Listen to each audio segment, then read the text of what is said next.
জিবরিল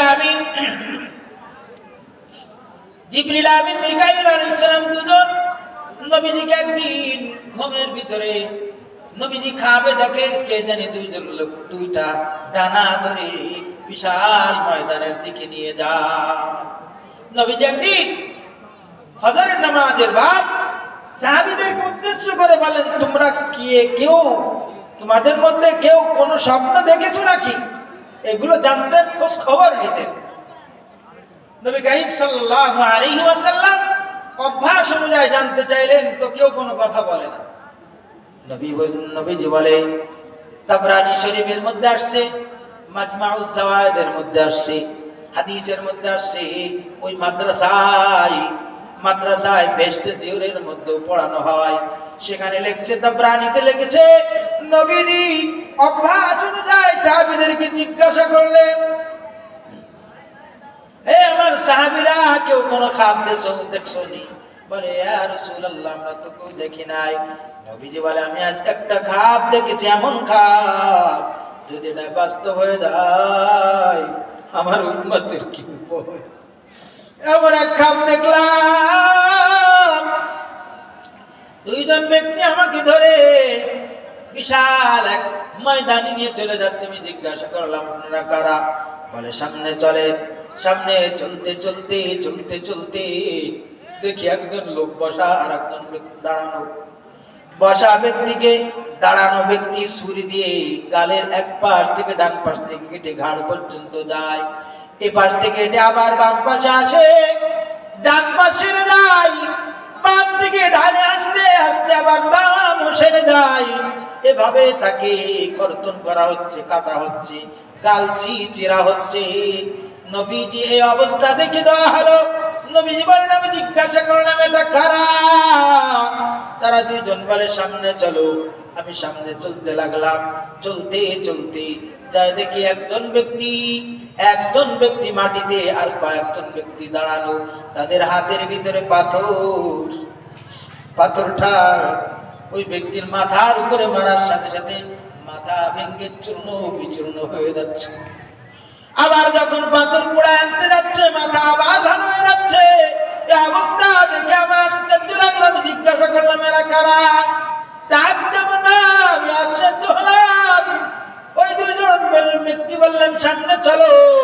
বলে, সামনে যাইতে যাইতে নদী, একটা বিশাল নদী দেখলাম। নদীর ভিতরে একজন লোক হাবুডুবু খাচ্ছে, আর ওরা হাবুডুবু খেতে খেতে কিনারায় আসছে। কিনারায় আসতে আসতে ওই কিনারায় দাঁড়ানো ব্যক্তি কয়েকজন দাঁড়ানো, তারা পাথর দিয়ে তার মাথার উপরে নিক্ষেপ করছে। এই নিক্ষেপ করার কারণে আবার দূরে চলে যাচ্ছে। দূরে চলে যাওয়ার পর সে আবার কিনারায় আসতে যাচ্ছে, কিন্তু কিনারায় আসতে পারে না। বলে, সেটা পানির নহর না, সে তার মধ্যে পুঁজ আর রক্ত গড়িত, এরা মিশ্রিত একটা সাগর নদী। বলে, তার মধ্যে হাবুডুবু খাচ্ছে। আমি জিজ্ঞাসা করলাম, এটা কি? বলে, না, সামনে চলে। না, এটা বলা যাবে না। নবীজির দোয়া হচ্ছে, এটাকে জানতে চাই, আমার উম্মত নাকি, আমি জানতে চাই। বলে, আমি জান নাই, কথা বলেন না, সামনে চলেন। নবীজি বলেন, সামনে গেলাম। ও আমার মা বোনেরা, বহরপুরের মা বোনেরা, খেয়াল করে শোনো। পর্দায় থাকতে মনে চায় না, বাহিরে পরপুরুষের সাথে গল্প করতে মনে চায়। কিছু মা বোনেরা আছে পর্দায় থাকতে চায়, কিন্তু তাদের পরিবারের স্বামীদের জন্য, দেওরদের জন্য পর্দায় থাকতে পারে না। তোমরা মা বোনেরা, তোমাদেরকে বলে যায়, পরপুরুষকে বলবা বাসায় পর্দা করে থাকা হয়, বাইরে দাঁড়া, বাইরে যা বলবা, বাইরে যা কথা বলো। ও মা বোনেরা রে, নবীজি এমন এক আযাব দেখেছেন। নবীজি বলেন, আমি আশঙ্কা করতেছি আমার উম্মত জাহান্নামে যদি এমনিভাবে চলে যায়, উম্মতের কি উপায়? নবীজি বলেন, আমি যে দেখলাম বিশাল এক আগুন, আগুনের চুলা, উপরের পাশ চিকুন, নিচের পাশ অনেক বড়। ইটের ভাটায় যেমন নিচের পাশ অনেক বড় থাকে, উপরের পাশ চিকুন থাকে। আগুন জ্বলতে জ্বলতে রে ভাই, কয়লা পুড়ে মাটি পুড়ে লাল হয়ে যায়, ইট শক্ত হয়ে যায়। নবীজি বলেন আমি দেখলাম বিশাল আগুনের এই চুলার মধ্যে পুরুষ ও মহিলাদেরকে পোড়ানো হচ্ছে। যখন আগুন উপরের দিকে যায় তখন আগুনের সাথে কেউ কেউ উঠে পালাইতে চায়, আবার নিচের দিকে নিয়ে চলে যায়। এমনি ভাবে উপর নিচে করতে করতে তাদেরকে শাস্তি দেওয়া হচ্ছে আগুনে। কিন্তু আমার আফসোস, আমি দেখলাম সেখানে মহিলারা সবচেয়ে বেশি। আমি বেশি মহিলাদেরকে দেয় তাজ্জব হয়ে গেলাম। আমি জিজ্ঞাসা করলাম, ভাই জিব্রাইল? জিব্রাইল তো না ভাই। ও ভাই, আমি তো জানতে চাই এরা কারা, কাদেরকে শাস্তি দেওয়া হচ্ছে। নবীজিকে বললেন দেরি আছে, এখনো সময় হয় নাই, সামনে চলেন। নবীজি সামনে চলতে লাগলেন, হাঁটতে লাগলেন। দুই পাশে দুইজন হাত ধরে নবীজিকে নিয়ে চলে যাচ্ছে। যাইতে যাইতে যাইতে যাইতে একটা বিশাল গাছ, বট গাছের মতো অনেক বড় একটা গাছ, গাছের নিচে একজন লোক বসা, আর কিছু ছাত্ররা দাঁড়ায় এরকম দৌড়াদৌড়ি করছে। বাচ্চারা দৌড়াদৌড়ি করছে, খেলাধুলা করছে। আর কিছু লোকদেরকে তিনি কোরআনে কারীম শিক্ষা দিচ্ছে। নবীজি বলেন আমি তাদেরকে উদ্দেশ্য করে বললাম এরা কারা? নবীজিকে বললেন আপনি সামনে চলেন। নবীজি বলেন সামনে চললাম। যাইতে যাইতে উপরে একটা ঘরে নিয়ে গেলেন, যে সেখানে দেখলাম আরামায়েশের সাথে সাধারণ মুসল্লিরা ঘুমায়। আমি জিজ্ঞাসা করলাম এরা কারা? নবীজিকে বলা হলো সামনে চলেন। পরে এই ঘর থেকে বের করে আর এক ঘরে নিয়ে গেল। নিয়ে যাওয়ার পরে সেখানে যে দেখলাম তারা অনেক শান্তিতে আছে। আগের ঘরের থেকে এই ঘরওয়ালারা বেশি শান্তিতে। ওই ঘর থেকে বের করে নিয়ে আসার পরে আমাকে বললেন উপরের দিকে তাকান। নবীজি বলেন উপরের দিকে তাকাইলাম। বলে এই দুইটা ঘরের চেয়ে আরো ভালো ঘর। আমি জিজ্ঞাসা করলাম এটা কার? বলে এটা আছে আপনার ঘর। বলে ঘরের মধ্যে যদি আমার ঘর হয়ে থাকে আমি যাবো, এই ঘরে ছেড়ে দাও। নবীজি বলেন আমাকে ছেড়ে দাও, আমার ঘরে আমি চলে যাব। তারা দুইজন বলে না না, সময় হয়নি। এখন বলে ভাই আপনি জানতে চেয়েছিলেন এরা কারা, জানানো হয় নাই। আমাদের পরিচয় আগে নেন। ডান পাশে যিনি আছে তিনি বলেন আমি জিব্রাইল। বাম পাশে যিনি হচ্ছে উনি হচ্ছে ভাই মিকাইল। সুবহানাল্লাহ। জিবরিল আমিন ডাকতে বলে প্রথম নাকি দেখেছিলেন গাল ছিঁড়া হচ্ছিল।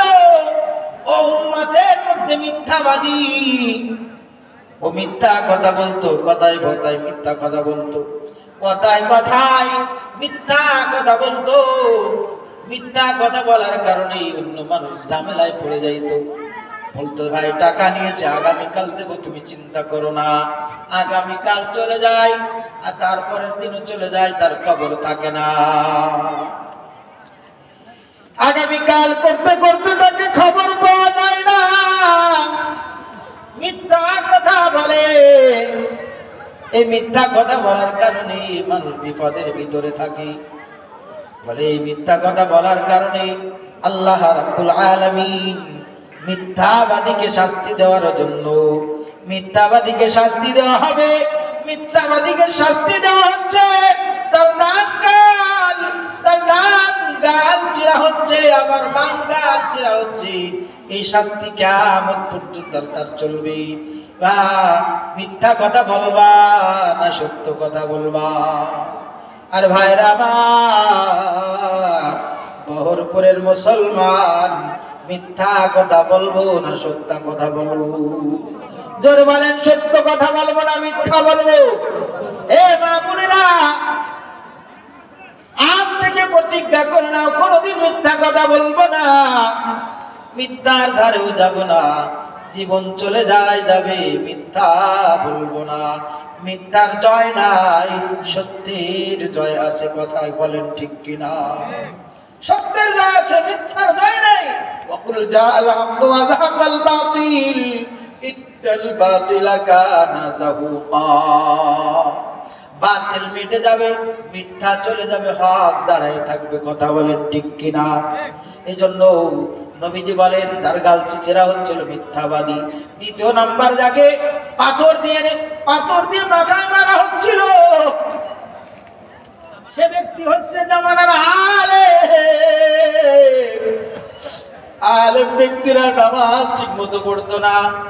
এই সমাজের মধ্যে সবাই জানতো সে আলেম, ভালো জাননেওয়ালা, ভালো জ্ঞান রাখনেওয়ালা, কোরআন শুদ্ধ পড়নেওয়ালা। জামানার মধ্যে সকলেই চিন্ত জানতো ভালো একজন লোক। কিন্তু ভাই সবচেয়ে ভয় লাগে রে ভাই, আলেমের সার্টিফিকেট কেমনে লাগাইলাম, যদি না লাগাইতাম মনে হয় বেঁচে যাইতাম। আবার ভয় হয়, আল্লাহ তো বলেছে কোরআন হাদিস শেখো ফরজ। এজন্য ভাই জাননেওয়ালাদেরকে লক্ষ্য করে বলি, ভাই বোনরা, ও বন্ধুরা রে, ওই যে ব্যক্তি মাথার মধ্যে পাথর নিক্ষেপ করা হচ্ছিল ওই ব্যক্তি হচ্ছে জামানার আলেম। ওই ব্যক্তি আলেম, সারা রাত ঘুমাইতো, ফজরের নামাজে যাইতো না, বাড়িতে পড়ে নিত অথবা কাজা করে ফেলতো। নামাজে দাঁড়াবে তাহাজ্জুদের সময় দাঁড়াইতো না, ঘুমায়ে রাত যাপন করে ফেলতো, রাত অতিক্রম করে ফেলতো, আল্লাহর জন্য দাঁড়াইতো না। বেআমলি অবস্থায় থাকতো, বেপরদায় থাকতো, চোখের ইবাদত করে নাই, যৌবনের ইবাদত করে নাই, কিন্তু জামানার আলেম। ভাই যে জাননেওয়ালা যারা আছো ভাই, আমলের জন্য প্রস্তুতি নাও।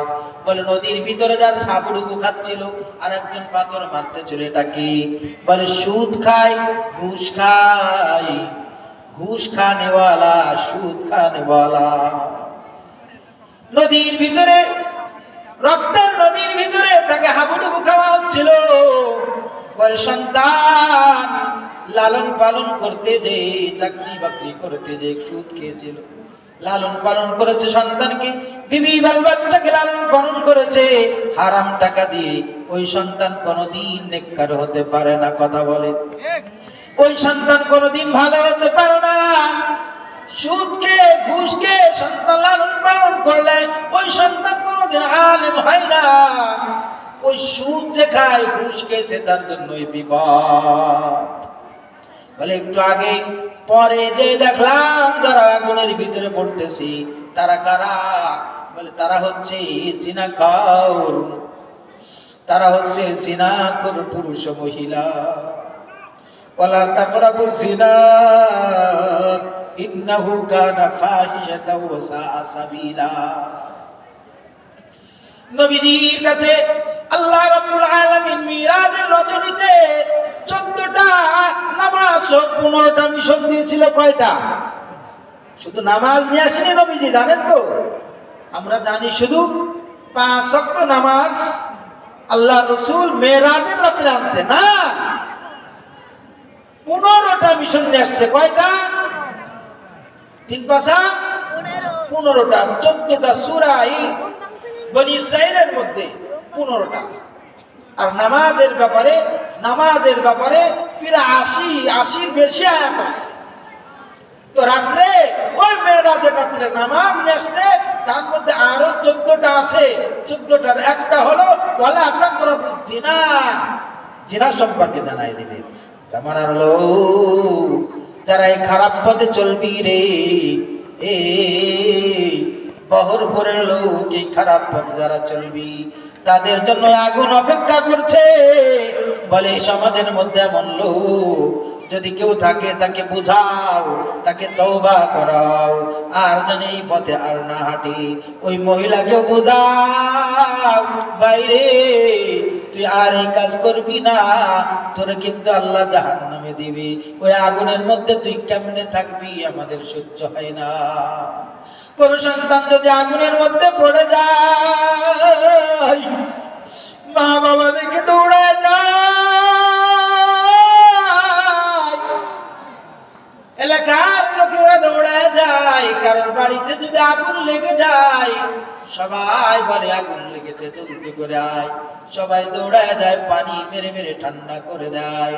কিন্তু জাহান্নামে জিনাকর পুরুষ মহিলা যুবকেরা জাহান্নামে পড়বি। তোদেরকে উদ্দেশ্য করে আমার আল্লাহ সূরা বনী ইসরাঈলের ভিতর বলে, ওয়ালা তাকরাবুজ জিনা ইন্নাহু কানা ফাহিশাতাও ওয়া সাআ সাবিলা। জিনা সবচেয়ে নিকৃষ্ট। নবীজি বলেন, আমি তাদেরকে দেখে আমার দোয়া হলো, আরে আমার উম্মতরা খারাপ পথে চলবে। বলেন থেকে আমি একটু পরে দেখলাম গাছের নিচে বসা। বলে ওই লোকটা হচ্ছে তোমার পিতা, তোমার জাতির পিতা ইব্রাহিম আলাইহিস সালাম। জাতির পিতা কে? জোরে বলেন, জোরে বলেন কে? শেখ মুজিবুর রহমান। জাতির পিতা শেখ মুজিব নাকি বলেন? ওটা বাংলার পিতা যদি কেউ বলতো মানে নেওয়া যাইতো রে ভাই, কিন্তু জাতির পিতা ইব্রাহিম আলাইহিস সালাম। এই আমলিক যারা করে তারা মুসলমান কিনা বলেন? অথবা তাদের সাপোর্ট করে তারা মুসলমান কিনা বলেন? এই মিথ্যা কথাটা কি করে বলতো? বাংলার পিতা কইতো মজা লাগতো, বাংলার পিতা বলতো মজা লাগতো। কিন্তু এখন আরে আমার ওই দিন ছবি দেখে আমার একটু মায়া লাগছে। এই বেচারা বাংলাদেশ স্বাধীনের পিছনে বড় বক্তব্য দিয়েছে, তার বক্তব্যে স্বাধীন হয়েছে বাংলাদেশ। তাকে তার মূর্তিগুলোকে টেনে টেনে ভেঙে একেবারে বেইজ্জত করেছে, প্রস্তাব করেছে মানুষ। কেন তাকে কেন করেছে? করেছে আমার সন্তান তার সন্তানের বিয়ামলির কারণে। কথা বলেন ঠিক ঠিক? ওলামা একরাম চিল্লায়ে চিল্লায়ে বলেছিলাম, না না, মূর্তি বানানো যাবে না, এদেশে মূর্তি পূজা করতে চাই না, মোড়ে মোড়ে মূর্তি দেখতে চাই না। বুবুকে বুঝালাম, বুবু রে, গোপালগঞ্জের শামসুলাক ফরিদপুরি রহমতুল্লাহ আলাইহি, এটার নাম কি? কোট। এটার নাম কি? নাম কি? মুজিব কোট। এটার নাম কি? ওয়াসকোট। এটার নাম কি? এই কাহিনী জানেন?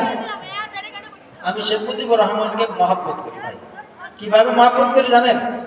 বাংলাদেশ স্বাধীনের পিছনে বক্তব্য দিয়েছেন, সশস্ত্র বাহিনীকে বলেছে, এ বাহিনী, সুদ খাবে না, ঘুষ খাবে না, মিথ্যা বলবে না, অন্যের হক মেরে খাবে না। এ কথা বলেছে কিনা বলেন? আমি এর জন্য মহব্বত করি।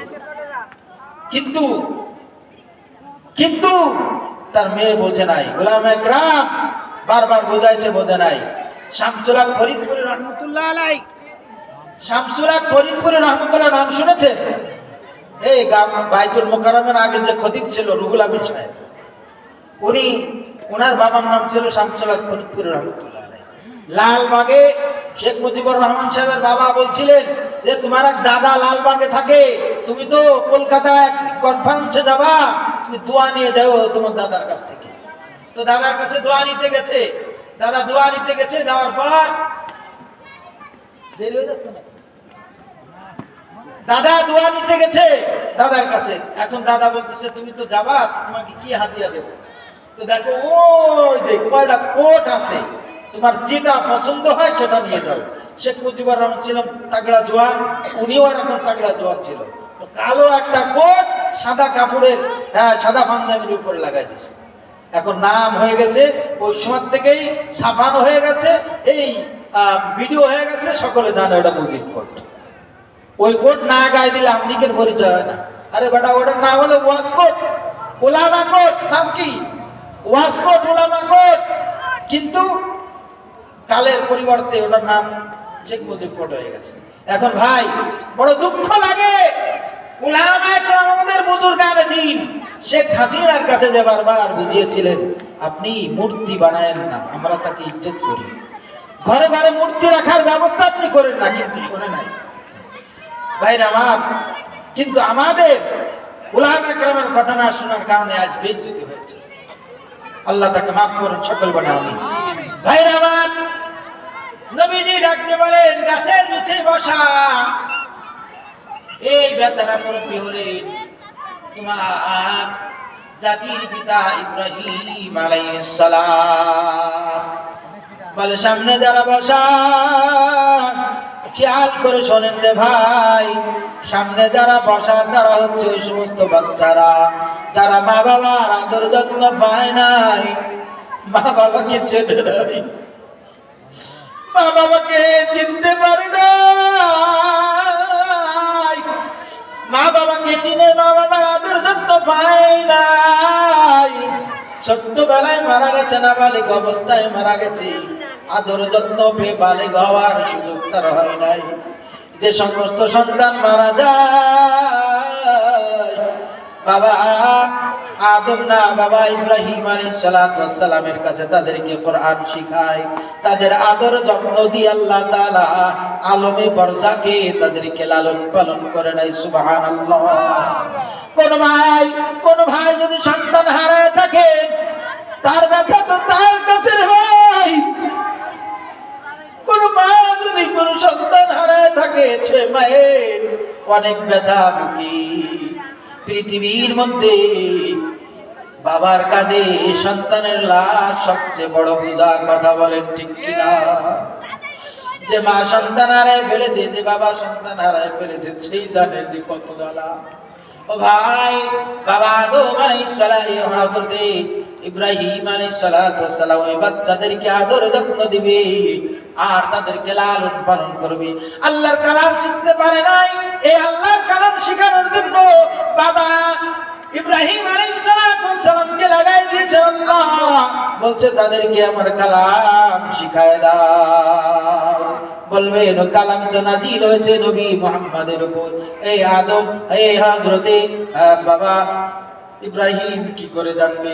বলে আল্লাহর কাছে কুন ফায়াকুন, আল্লাহর কাছে কি হইতে বলো হয়ে যাও। আল্লাহ যদি বলে দেয় তুমি পড়ানো শুরু করো, জ্ঞান দেনেওয়ালা কে? যারা বলেন জ্ঞান দেনেওয়ালা কে? আল্লাহ। হযরত আদম আলাইহিস সালাম তাদেরকে লালন পালন করে।